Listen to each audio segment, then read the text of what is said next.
Hello everyone, नमस्कार। मेरा नाम है साक्षी। मेरा नाम है स्वप्निल। और हम रिसेंटली यूके मूव हुए हैं। जब से हम यूके मूव हुए हैं, हमसे काफ़ी लोग पूछ रहे हैं कि क्या हमारा ये डिसीजन सही था। हमारे रिलेटिव्स, हमारे फ्रेंड्स, काफ़ी लोग वरीड थे। स्पेशली फैमिली मेम्बर्स बेसिकली, जो अभी आप भी न्यूज़ में देख रहे होंगे, जो भी अनरेस्ट चल रहा है यूके में, उसको लेके सभी के स्पेकुलेशंस हैं कि क्यों जाना है अभी, या why are you moving to UK at this point of time. तो हमने सोचा कि हम आपसे शेयर करें कि हमारा क्या थॉट प्रोसेस था और क्या ये एक राइट डिसीजन था हमारे लिए। अब ये डिसीजन अगर आप अभी सोच रहे हैं यूके आने के बारे में, तो आपको अपनी करंट सिचुएशन असेस करनी पड़ेगी। आपको ये सोचना पड़ेगा आप कहाँ स्टैंड कर रहे हैं। क्या आपके लिए इंडिया से बाहर जाना या किसी भी कंट्री से जहाँ आप रह रहे हैं वहाँ से बाहर जाना आपके लिए फिजिबल है या आपके लिए प्रॉफिटेबल है या बेसिकली नहीं। उनके लाइफ गोल्स, मतलब हर किसी के अपने लाइफ गोल्स हाँ, होते हैं। बेसिकली हर किसी का अपना अपना एक नजरिया होता है, हर किसी का अपना अपना जिंदगी को देखने का एक तरीका होता है, और उन्हें क्या लाइफ में अचीव करना है वो अलग, सबका अलग अलग होता है, और उन्हें अपनी लाइफ से क्या चाहिए ये भी डिफरेंट होता है। तो वो सब चीजें आपको कैलकुलेट करनी पड़ेंगी। आपको देखना पड़ेगा कि जहां आप करंट स्टेट में हैं वहां से आपकी लाइफ बेटर हो रही है बाहर जाके, या आप अगर जहाँ पे हैं वहीं पे आपकी लाइफ अच्छी है तो आपको मूव करना चाहिए या नहीं। तो हम आज आपके साथ शेयर करेंगे कि हमने क्या प्रोसेस किया हाँ, था, कैसे इवेल्युएट किया था कि हम जहाँ पे थे और हम क्या चाहते थे आगे हमने क्या मूव चेकलिस्ट करने के अपने लिए लिए। रखी हाँ, थी। तो करंट सिचुएशन जैसे आपको पता है यूके के बारे में, पॉलिटिकली इतना अनस्टेबल है। पीएम्स चेंज हो गए हैं विद इन फ्यू वीक्स, और 3 पीएम चेंज हुए बैक टू बैक। और recession, as Bank of England has already told कि रिसेशन आने वाला है, और रिसेशन आ गया है यूके में। बहुत सारे जॉब कट्स भी हो सकते हैं, और पाउंड इज ऑल टाइम लो, इतना लो कभी नहीं गया। तो looking at all the situations, क्या आपके लिए करेक्ट डिसीजन है कि आप इस समय यूके आए या ना आए। सो पहली चीज जो हमने हमारे चेकलिस्ट में रखी थी, हमारी एक छोटी सी बेटी है Kimaya. She is 20 months old right now. तो हमने ये सोचा था कि अगर हम इंडिया से बाहर मूव करते हैं, हम यूके आते हैं, तो पहली चीज जो है एजुकेशन। यहाँ पर एजुकेशन फ्री है। तो हमने सोचा था कि जो लेवल है एजुकेशन का यहाँ पे, इट्स वेरी गुड। जितने भी पब्लिक सेक्टर स्कूल्स हैं, जितने भी पब्लिक स्कूल्स हैं यहाँ पर, वो सारे बहुत ही अच्छे हैं। मतलब अगर आप प्राइवेट स्कूल में भी डालना चाहते हैं तो भी यहाँ प्राइवेट स्कूल की भी फैसिलिटी अवेलेबल है, but they are very costly. और अगर आप पब्लिक स्कूल भी देखते हैं तो यहाँ पे वो इक्वली अच्छे हैं। तो इसीलिए हमने सोचा कि उसके लिए, फ्यूचर के लिए यहाँ पर आना हमारे लिए बेटर रहेगा। बेसिकली क्योंकि इंडिया में आप जानते हैं कि जैसे स्कूल की जो फीस है, और वो ईयर ऑन ईयर इंक्रीज होती जा रही थी, जा रही है एक्चुअली, और आगे फ्यूचर में भी यही होने वाला है। तो वी वर थिंकिंग कि यार एजुकेशन एक ऐसी चीज़ है which has to be given, मतलब एटलीस्ट हमारा हर कोई सोचता है कि अपने बच्चों को बेस्ट एजुकेशन प्रोवाइड करे। इट्स नॉट दैट कि इंडिया में नहीं है, इंडिया में अच्छे एजुकेशन स्कूल्स भी हैं, but they are very in a way they are costly. ये तो मतलब ये जो साक्षी जो बोल रही है वो क्वालिटी के पर्सपेक्टिव की एजुकेशन यहाँ पब्लिक स्कूल्स में जो बहुत अच्छे हैं। दूसरा एक फाइनेंशियल एस्पेक्ट ये है कि बैंगलोर, इंडिया में बेसिकली एजुकेशन जो है प्राइवेट स्कूल्स में जो कि फ़ीस और उनकी जो एजुकेशन की फ़ीस है स्कूल्स की, वो थोड़ी कॉस्टली है। यहाँ पे यूके में एजुकेशन फ्री है, तो एक एस्पेक्ट हमारा ये भी था कि यहाँ पे आने के बाद एजुकेशन के पर्सपेक्ट से जो हमारे बेबी के लिए जो भी एक्सपेंसेस लगेंगे वो कट डाउन हो जाएंगे, तो वो एक हमारे लिए एडवांटेज रहेगा। ये हमने एक सोचा था कि आप ये, अगर आपका भी एक छोटा बेबी है, अगर आपके भी बच्चे हैं, तो आप ये फैक्टर कंसिडर कर सकते हैं अपने लिए कि आपको इंडिया में एजुकेशन करवानी है या बाहर आके बच्चे को एजुकेशन देनी है। सेकेंड फैक्टर जो हमने सोचा था which is good here is free health care. So यहाँ पर जो हेल्थ केयर सिस्टम है वो फ्री है सभी के लिए। एनएचएस उसे रेगुलेट करता है, और जितने भी हॉस्पिटल्स हैं वो भी पब्लिकली ओन्ड है। सो वो पब्लिक ही, तो वो गवर्नमेंट ही उन्हें मॉड्यूलेट या रेगुलेट करती है। तो ये भी एक बहुत अच्छी चीज़ है यहाँ पर कि सभी के लिए जो हेल्थ केयर है वो इक्वली, सबको इक्वल ही तरीके से देखा जाता है। तो हेल्थ केयर यहाँ पे फ्री है, वो हमें एक अच्छा पॉइंट लगा कि अगर हम यहाँ आते हैं, मूव करते हैं, तो हेल्थ केयर जो हमारे लिए फ्री हो जाएगा। तो आपको इसका एक एग्जांपल अगर हम देना चाहें हेल्थ केयर का, तो उसका एक एग्जांपल है कि जब हम इमीडिएटली मूव किए थे तो साक्षी की तबीयत थोड़ी सी ख़राब हो गई थी और उसे 2 बार हॉस्पिटल जाना पड़ा था कंसल्टेशन के लिए। तो जब वो कंसल्टेशन के लिए गई तो डॉक्टर ने उसके कुछ टेस्ट किए थे, तो टेस्ट जो थे वो भी फ्री ऑफ कॉस्ट थे। जब डॉक्टर ने मेडिसिन जो प्रिस्क्राइब की वो भी फ्री ऑफ कॉस्ट थी, और साथ ही साथ जो कंसल्टेशन था उसका भी कोई कॉस्ट नहीं लगा। या मतलब all in all it's free, it was everything a free, everything is treatment free है। हियर। पूरा ट्रीटमेंट आपका यहाँ पे फ्री हो जाता है, जिसका बहुत ज़्यादा कॉस्ट हमें पता है। हम इंडिया में रहते थे तो हर टेस्ट कितना कॉस्टली होता है, हर चीज़, हर मेडिसिन भी कॉस्टली होती है, कंसल्टेशन के भी अलग चार्जेस लगते हैं, हर चीज़ आपके इंश्योरेंस में कवर नहीं होती है, तो वो आपका एक एक्स्ट्रा एडेड कॉस्ट आपको लगता है। तो वो भी एक बहुत बड़ा फैक्टर है जो हमने कंसिडर किया यहाँ आने के पहले। हाँ, एक जो हम अपने बेसिकली हमने जो सोचा था और हम जो इवेलुएट किए थे वो बेसिकली था क्वालिटी ऑफ लाइफ, कि यहाँ पे पॉल्यूशन कम है। और जब हम इंडिया में थे मुझे डस्ट एलर्जी हाँ। थी। हम बैंगलोर में रहते थे, वहाँ पे शायद कंस्ट्रक्शन इतना ज़्यादा होता है, इतना ज़्यादा कंस्ट्रक्शन हो रहा था, और वहाँ पे पॉल्यूशन तो आपको पता है हम इंडिया में है ही, तो उसकी वजह से मुझे बहुत ज़्यादा डस्ट एलर्जी रहती थी। मुझे बहुत ज़्यादा मॉर्निंग में उठ के at least 10 to 12 times I used to sneeze. और जब डॉक्टर को भी दिखाया तो डॉक्टर ने कहा it is because of the pollution in Bangalore, pollen allergy जैसे बोलते हैं, दैट इज देयर। तो उसके लिए आप कुछ नहीं कर डॉक्टर ने सकते, बोला था कि you have to deal with it, आपको अपनी इम्यूनिटी बढ़ानी हाँ, पड़ेगी, बढ़ानी दैट्स इट। आप कोई मेडिसिन नहीं ले सकते, अगर आप मेडिसिन लोगे भी तो वो टेम्परेरी बेसिस पे ही आपको हेल्प करेगी। तो वो भी एक फैक्टर था। हमने सोचा कि यहाँ पे जो पॉल्यूशन बहुत कम है यहाँ पर बेसिकली, तो वो भी हमारे लिए एक फैक्टर था। हमने अपने लिए सोचा था कि ये भी एक अच्छा फैक्टर है।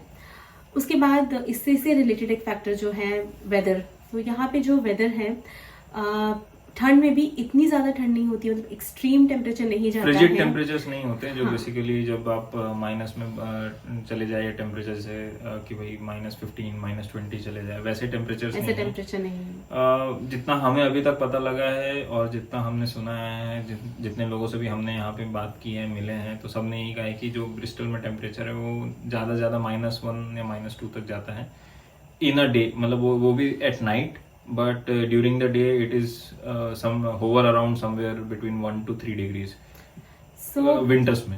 हम लोग ब्रिस्टल में रहते हैं तो ये थोड़ा सदर्न यूके है, नॉर्थ में मे भी थोड़ा ज्यादा ठंड पड़ती होगी। हाँ, बट हम जहाँ भी रह रहे हैं वहाँ पे इतनी ज्यादा ठंड नहीं है, और आगे भी इतनी शायद नहीं रहेगी।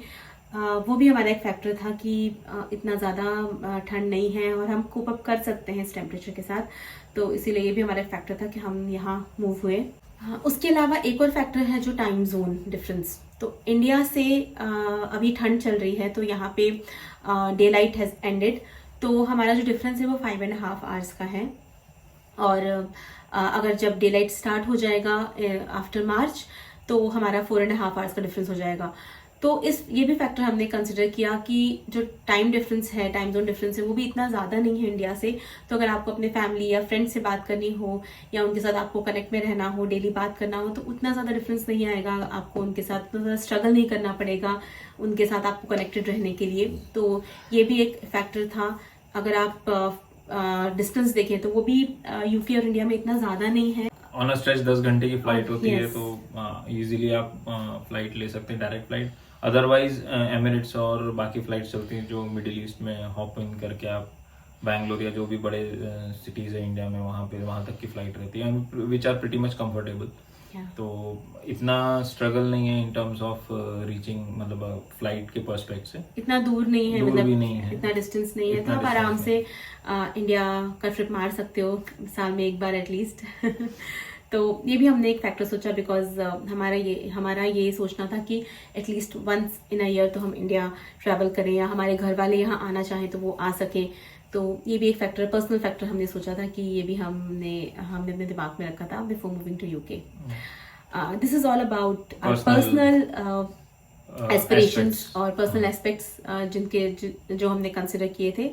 इसके बाद प्रोफेशनली हमने क्या क्या चीज़ें कंसिडर की बिफोर कमिंग हियर, ये स्वप्निल आपको बताएंगे। प्रोफेशनल एस्पेक्ट से पहले अपन साक्षी की अगर बात करें तो साक्षी का जो रोल है वो मोस्टली मैनेजमेंट रोल है। तो जिसके कारण से जहाँ पे भी हमने जॉब्स के लिए देखा तो हमें यही समझ में आया कि उसके पर्सपेक्टिव से लैंग्वेज आना ज़रूरी है, खास करके यूरोपियन कंट्रीज़ में। अगर यूके के अलावा अगर वो कहीं और भी हम ट्राई करते हैं तो which is a big, which is not a big but which is a more, क्या बोलना चाहिए, एक्स्ट्रा एड ऑन टास्क है which she has to do in terms of getting acquainted to the new knowledge, new language actually, not knowledge. इसीलिए हमने ये सोचा कि UK is basically English speaking country, तो यहाँ पे कंफर्टेबल रहेगा उसके पर्सपेक्टिव से भी और उसकी प्रोफाइल के हिसाब से भी कि भाई she can speak fluently in English. And basically यही था कि अगर कोई दूसरी कंट्री के लिए हम ट्राई करते तो वहाँ पे उसको एक एक्स्ट्रा एफर्ट आता जो कि उसे लैंग्वेज उसको वहाँ की लोकल लैंग्वेज उन्हें उसे सीखनी पड़ती। यहाँ पे एक एडवांटेज ये है कि ऑलरेडी ये एक इंग्लिश स्पीकिंग कंट्री है, तो यहाँ पे एज सच कोई एफर्ट नहीं करना है in terms of language perspective, because communication more और लेस जैसे इंग्लिश में हम बैंगलोर मतलब इंडिया में हम जैसे अपने ऑफिस में करते थे मोर और लेस वैसे ही होता है, तो ये एक एडवांटेज है। सो हमने जितने भी लोगों से बात की, हमारे फ्रेंड्स जो बाहर भी हैं, जर्मनी में हैं और भी अदर कंट्रीज में है, वहाँ पे अगर आप जाएंगे तो वहाँ आपको day to day life lead करने के लिए भी आपको वो लैंग्वेज आनी ही चाहिए। तो बेसिकली अगर इसका एक एग्जांपल लें तो जैसे हमारे एक दो फ्रेंड्स हैं जो जर्मनी में रहते हैं या और दूसरे यूरोपियन कंट्रीज में रहते हैं, तो वो उन्होंने यही बताया कि बोले यहाँ पे जो यहाँ पे लोकल लैंग्वेज जो है वो थोड़ी बहुत आपको समझ में आनी चाहिए, because otherwise it would be very difficult to you to get adjusted, because वहाँ पे जो साइनेजेस हैं और शॉपिंग सेंटर्स में या जो भी डिस्क्रिप्शंस हैं वो बेसिकली उनकी लोकल लैंग्वेज में और नेटिव लैंग्वेज में होती है, तो विच इज मतलब थोड़ा सा डिफिकल्ट हो जाता है, अपने लिए थोड़ा सा डिफिकल्ट हो सकता है to understand and to get acquainted. तो सूनर और लेटर आपको सीखनी ही पड़ती है वहाँ पे, अगर आपको सरवाइव करना है तो आपको सीखना ही पड़ता है। सेकेंड थिंग जो मेरे पर्सपेक्ट से है कि मुझे मास्टर्स परस्यू करना था, तो we have applied multiple universities. हमको 2-3 यूनिवर्सिटीज़ अपार्ट फ्रॉम जिस यूनिवर्सिटी में मैं हूँ उससे भी ऑफर्स आए थे। तो हमने जिन कंट्रीज़ में अप्लाई किया था उसके बाद हमने जब अपना रिसर्च किया तो हमें ये लगा कि जिस यूनिवर्सिटी में मुझे अभी ऑफर आया, जिस यूनिवर्सिटी को मैंने अभी ऑप्ट किया वो एक्चुअली रिकॉग्नाइज्ड यूनिवर्सिटी है which is university of bath. तो एंड वो ब्रिस्टल से पास में है, तो लॉजिस्टिकली भी वो काफ़ी ईजी था बिकॉज साक्षी के ऑफिस के पास था और मेरे कम्यूट के लिए भी ईजी था। एंड सेकेंडली दैट इज जो यूनिवर्सिटी है वो उसका जो कोर्स है दैट इज़ रियली गुड और रिकॉग्नाइज्ड है by the employers in the country. So वो सब उस रीज़न के कारण से भी हमने ये कंट्री मोस्टली चुनी इन टर्म्स ऑफ मेरे मास्टर्स के लिए भी। और सेकेंड थिंग ये था कि और दूसरी कंट्रीज में जो मास्टर्स थे वो 2 years के थे, यहाँ पे जो मास्टर्स है वो 1 year का है। तो इस हिसाब से अगर देखा जाए तो हम एटलीस्ट हमारा जो है 1 साल बच जाएगा, बिकॉज 1 year का मास्टर्स कंप्लीट हो जाएगा, तो then I would be eligible for applying jobs, तो which is a good thing for us. तो कनाडा में जो था वो 2 years का मास्टर्स था एंड और जो हमने बाकी 1-2 कंट्रीज में भी अप्लाई किया था वहाँ पे भी जो मास्टर्स थे उसकी ड्यूरेशन 2 years थी। तो यहाँ पे ये हमें एक एडवांटेज लगा कि यार हम 1 साल में हमारा मास्टर्स कंप्लीट हो जाएगा और वी वुड बी एलिजिबल। और दूसरा एक एडवांटेज ये था कि यहाँ 1 साल के बाद ही मुझे पोस्ट स्टडी वर्क परमिट मिल जाएगा जो कि 2 years का रहेगा। बाकी कंट्रीज में मुझे 2 साल के मास्टर्स के बाद मिलता है, तो विच वाज एडवांटेज। सारे कंट्रीज में नहीं है ना post study work visa. I think Canada in Canada they have post study work permit Canada में, बट बाकी किसी कंट्री में आई थिंक नहीं है। हमने जहाँ तक हमारी रिसर्च है उसमें हमें कुछ ऐसा मिला नहीं इंफॉर्मेशन कि आपके पास पोस्ट स्टडी वर्क परमिट मिलता है अभी आपको। की कंडीशन में यहाँ पे they are giving post study work visa to the students. तो जो लोग भी नेक्स्ट ईयर भी आ रहे हैं, जैसे कि आप लोग अगर नेक्स्ट ईयर प्लान कर रहे हैं पढ़ाई के लिए करने के लिए, जनवरी इंटेक आने वाला है या अगले साल का सितंबर इंटेक या मई इंटेक जो भी आने वाला है। यूजुअली अभी नवंबर चल रहा है तो आई थिंक सितंबर इंटेक अगले साल के लिए भी ओपन हो गया होगा विंडोज। हाँ, तो आप देख सकते हैं। ये बस हमारा यही है कि रिसर्च आप अपनी करिएगा इन terms of post study work permit अगर आपको वो रहता है, क्योंकि post study work permit advantages रहता है आपके लिए, बिकॉज ऐसा नहीं होगा कि अगर आप क्योंकि आपके पास 2 साल रहेंगे आपको जॉब सर्च करने के लिए एज वेल एज स्पॉन्सर ढूंढने के लिए, which is a good thing. तब तक आप आउट टाइम जॉब्स भी कर सकते हैं उस बीच में, करेक्ट? ऐसा तो मतलब ऐसा अपन कह सकते सोच सकते हैं। हाँ, अगर आप मतलब आप ड्यूरिंग आप के स्टडीज आप पार्ट टाइम जॉब कर सकते हैं। और उसके बाद भी आप जब तक आपको आपके हिसाब से जॉब नहीं मिलती आप यहाँ पे वर्क कर सकते हैं, because you will have that visa with you. अभी तक की जो सिचुएशन है उसके हिसाब से इन लोगों ने कोई भी ऐसा अनाउंसमेंट नहीं किया है कि पोस्ट स्टडी वर्क वीज़ा ये लोग बंद करने वाले हैं, but may be down the line 1-2 साल में हो सकता है कि ये चीज़ बंद हो जाए। बट अभी तक की सिचुएशन में ऐसा कोई भी इंटीमेशन नहीं है कि पोस्ट स्टडी वर्क वीज़ा बंद होने वाला है। तो अगर नेक्स्ट ईयर आप आने का प्लान करें तो I think it's a good time for you to come. तो ओवरऑल ये ही सब थे मेरे ख्याल से पॉइंट्स, और कुछ है आपके हाँ पास? आई थिंक यही आई थिंक सारे पॉइंट्स हमारे थे जो हमने कंसिडर किए थे यहाँ आने के पहले। अब आपको ये देखना है कि आप अभी अपनी कंट्री में कहाँ स्टैंड कर रहे हैं, आप कितना अर्न कर रहे हैं बेसिकली, और यहाँ आने से आपको फ़ायदा होगा या नहीं, या अगर आप मनी को असाइड रखते हैं मतलब फॉर 1 or 2 years जब तक आपका सेटलमेंट पीरियड चल रहा है, यहाँ पे आप अच्छे से सेटल नहीं हो जाते। हमारा फैक्टर अभी हमने पैसों के बारे में इतना नहीं सोचा क्वाइट फ्रैंकली, क्योंकि स्वप्निल यहाँ पढ़ने आए हैं और मैं सिर्फ एक अर्निंग मेंबर हूँ। और यहाँ पे अगर आप देखा जाए जो एक्सपेंसेस हैं यहाँ पे जो बढ़ रहे हैं expenses because of various reasons, तो हमने सोचा कि मे बी हमें 1-2 साल या 3 साल यहाँ सेटल होने के लिए लग जाए, बट हमारा अल्टीमेट गोल क्या है वो सोच के हम यहाँ पर आए हैं। जब तक कि स्वप्न की पढ़ाई कंप्लीट नहीं हो जाती और मैं भी यहाँ पे अच्छे से एस्टेब्लिश नहीं हो जाती हूँ, हमने सोचा कि हमारे जो पर्सनल गोल्स हैं, हमारे जो आगे लाइफ गोल्स हैं, उसके हिसाब से हमारे लिए एक राइट डिसीजन है। आपको और ये राइट सोचना टाइम है, भी है एक्चुअली, Yes. बिकॉज किकी भी छोटी है तो Yes. उसके लिए भी एडजस्ट है, क्लाइमेट से लोगों से एडजस्ट होने में उसे Yes. टफ नहीं होगा, ये भी इजीली factor वो है। एडजस्ट हो जाएगी यहाँ पे। तो ये सब फैक्टर्स को हमने माइंड में अपने मतलब एक बेसिकली जैसे हर कोई करता है कि प्रोज एंड कॉन्स की लिस्ट बना के हाँ, भी, प्रोज एंड कॉन्स की लिस्ट बनाइए आपके लिए क्या, और उसके बाद इवेलुएट करिए कि आपके लिए क्या बेस्ट डिसीजन रहेगा कि मूव करना चाहिए कि नहीं करना चाहिए। हमारे India, pass I love India, मैं बहुत मिस करती हूँ। मतलब मुझे अगर इंडिया की कोई भी चीज़ यहाँ एक ग्रोसरी में कुछ भी मिल जाता है ना, I feel so happy. But वो प्यार है, बिल्कुल है, हमेशा रहेगा। पर हमने हमारी लाइफ के लिए आगे हमें क्या करना था वो सोच के हमने ये डिसीजन लिया है। मैं एक रीजन ये देना चाहूंगा कि मेरा जो एस्पिरेशन था एक्चुअल में, साक्षी का मेरा जो मास्टर्स करने का एस्पिरेशन था उसको साक्षी ने सपोर्ट किया एक्चुअली। तो इसीलिए हमें ये डिसीजन जो है हमने इवेलुएट किया कि भाई हम ये कर सकते हैं कि नहीं कर सकते हैं। तो बेसिकली वही है कि आप अपने लाइफ के एस्पिरेशंस या लाइफ से आप क्या एक्सपेक्ट करते हैं उसके बेसिस पे आप अपने डिसीजंस लीजिए। प्रोज एंड कॉन्स की लिस्ट जरूर बनाइए, because it will help you through the process. और बेस्ड ऑन दैट आप यू आर मोस्ट वेलकम, आप बिल्कुल आ सकते हैं यूके के लिए, आप बिल्कुल ट्राई करिए अगर आपको लगता है कि this is the right decision for you. या तो that's it. Yeah, all the very best to everyone who is planning to come to UK for next year, and please do like our videos. हम आगे और informational videos भी लाना चाहते हैं, but क्योंकि छोटी है, हमें टाइम नहीं मिल रहा है, हम बहुत सारी चीज़ों में लगे हुए थे, घर मूव करना था, अब हमारा घर यहाँ पे हो गया है, इंडिया से भी सामान आना बचा हुआ है, सो घर पूरा सेट करना है, तो बहुत सारी चीजें एक्चुअली हैं, पैरेलली चल रही हैं। इसीलिए हम ऐसा सिट अराउंड वीडियो नहीं बना पा रहे हैं, क्योंकि अभी किकी सो रही है तो हम जल्दी से बना लिया अभी, नहीं तो ये चीज़ पॉसिबल नहीं हो पाती है जब वो जगी हुई रहती है। तो इसीलिए हम आगे डेफिनेटली बहुत इन्फॉर्मेशनल वीडियोस लेके आएंगे, बट अभी के लिए हमारी वीडियोस प्लीज लाइक करिए, किकी की मस्ती देखिए, और हमारे साथ हमारी जो डे टू डे लाइफ है हमारी यूके में उसे एंजॉय करिए।